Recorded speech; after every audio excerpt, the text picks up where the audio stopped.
এইভাবে সাকসেস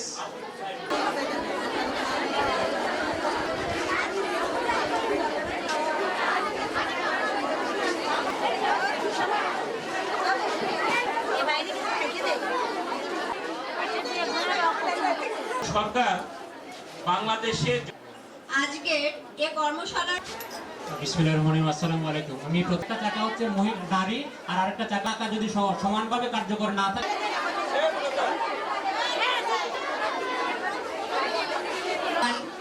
বক্তব্য রাখবেন আমাদের নারী উদ্যোক্তা জেলা প্রশাসক সার্বিক জনাব মোহাম্মদ গোপাল মহোদয় আমার সামনে উপবিষ্ট বিভিন্ন পর্যায়ে উদ্যোক্তাবৃন্দ সাংবাদিকগণ দেখছি, বিশেষ করে আমাদের কারুশিল্প তাদের এই কাজগুলিকে কিভাবে বিউটিফিকেশন থেকে শুরু করে বর্তমান সরকার যে তৃণমূল পর্যায়ে উদ্যোক্তা সৃষ্টিকরণ বা উদ্বুদ্ধকরণ কর্মশালার আয়োজন করেছে। এই প্রকল্পের মাধ্যমে আমরা যারা বিভিন্ন দক্ষতা উন্নয়ন ট্রেডের মাধ্যমে প্রশিক্ষিত হচ্ছেন, আমরা আশাবাদ ব্যক্ত রাখবো যে তারা এই যে দক্ষতা উন্নয়ন ট্রেডের প্রশিক্ষণ নিচ্ছেন, এই প্রশিক্ষণলব্ধ জ্ঞান তারা বাস্তব জীবনে প্রয়োগ করবেন। তারা বাস্তব জীবনে প্রয়োগ করে নিজেদেরকে স্বাবলম্বী করবেন এবং দেশের সমৃদ্ধি এবং অগ্রগতি এবং উন্নতিতে ভূমিকা রাখবেন। এই পরবর্তীতে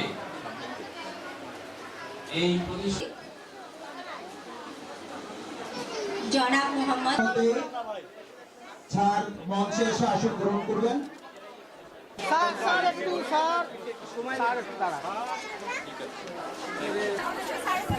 হ্যালো সম্মানিত সুধীমণ্ডলী, সকলকে সুশৃঙ্খল ভাবে আসন গ্রহণ করার জন্য বিনীতভাবে অনুরোধ জানাচ্ছি।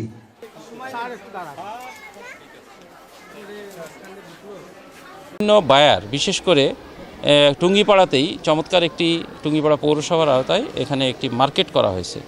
কোটালীপাড়াতে একটি কিচেন মার্কেট, সেখানে দেশীয় এবং ইন্টারন্যাশনাল ব্র্যান্ডের বিভিন্ন দোকান আছে। গোপালগঞ্জ সদরেও বিভিন্ন উপজেলা এবং জেলাব্যাপী কিন্তু আমরা এইগুলোকে প্রমোট করছি।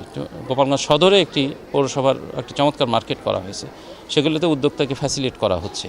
একই সাথে ঢাকা সহ বিভিন্ন জেলা থেকে আগত অথবা গোপালগঞ্জ থেকে যারা উৎপাদিত বিভিন্ন পণ্য বিভিন্ন স্থানে নিয়ে যাওয়ার ক্ষেত্রে ইতোমধ্যে BCSIR সহ বিভিন্ন প্রতিষ্ঠানের সাথে আমরা যোগাযোগ করে ট্রেনিং এবং এই উদ্যোক্তাদেরকে লোন কার্যক্রম বিভিন্ন সহায়তা দেওয়া হচ্ছে এবং তাদেরকে ফ্যাসিলিটেট করার জন্য আমরা সরকারের বিভিন্ন দপ্তরে ইতোমধ্যে পত্র দিয়েছি এবং চেষ্টা করছি যাতে গোপালগঞ্জের বিশেষ করে এক ফসলি জমি বেশি হওয়ার কারণে এখানে অর্থনৈতিক আপনারা জানেন দারিদ্র্য সীমার নিচে অনেক বেশি সংখ্যক টুঙ্গিপাড়া, কোটালীপাড়া বা মুকসেদপুরে তারা দারিদ্র্য সীমার নিচে অনেক মানুষ বাস করে, যাতে এই উদ্যোক্তারা তারা সরকারি ফ্যাসিলিটি যদি পায়। এবং আমি একই সাথে আপনাদের মাধ্যমে অনুরোধ করব, বেসরকারি বিভিন্ন যারা ব্যবসায়ী আছেন অথবা যারা প্রমোট করতে পারেন, তারা যদি এই সব প্রদর্শনীতে আসেন তাহলে আমাদের উদ্যোক্তারা আরও বেশি উদ্বুদ্ধ হবে এবং সাথে সাথে তারাও এখান থেকে তাদের ব্যবসায়িক কার্যক্রম সফলভাবে পরিচালনা করতে পারবে।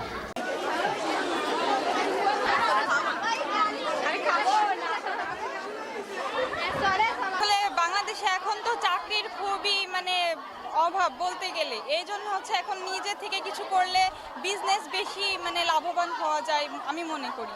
এই জন্য এখানে আমি নিয়ে আসছি পুঁথির ব্যাগ, পাপোশ, তারপরে মাটির তৈরি কিছু জিনিস, ফুলের তৈরি কিছু জিনিস, বিভিন্ন কাগজ কেটে বিভিন্ন ফুল, তারপরে পুঁথি দিয়ে বিভিন্ন আইটেম, পরিবারের অর্থনৈতিক উন্নয়নে হেল্প করার জন্য, নিজেকে স্বাবলম্বী হিসেবে গড়ে তোলার জন্য নারী হিসেবে। যারা বেকার বসে রয়েছি তারা আমরা এখানে আসছি উদ্যোক্তা হওয়ার জন্য। আর আমরা চাই যে কিছু করতে, নিজের থেকে বাবা মার, নিজের হাজব্যান্ডের উপর নির্ভরশীল হতে না চাই। আমরা নারী উদ্যোক্তায় নাম দিয়েছি, যার জন্য আমরা এই ট্রেডে অনেক কিছু আইটেম করে নিয়ে এসেছি আমাদের নিজেদের থেকে তৈরি করে। বর্তমানে বাংলাদেশের যে মহিলাদের যে চাকরির ব্যবস্থা, এটা হচ্ছে কি বলবো, চাকরি পাওয়াটা খুবই টাফ। তো সবাই তো আসলে চাকরি করতে পারে না, তো বাসায় থেকে বিভিন্নভাবে মানুষ উদ্যোক্তা হইতে পারে হাতে বানানো কিছু জিনিস দিয়ে। তো এই জন্যই এইটাই করা।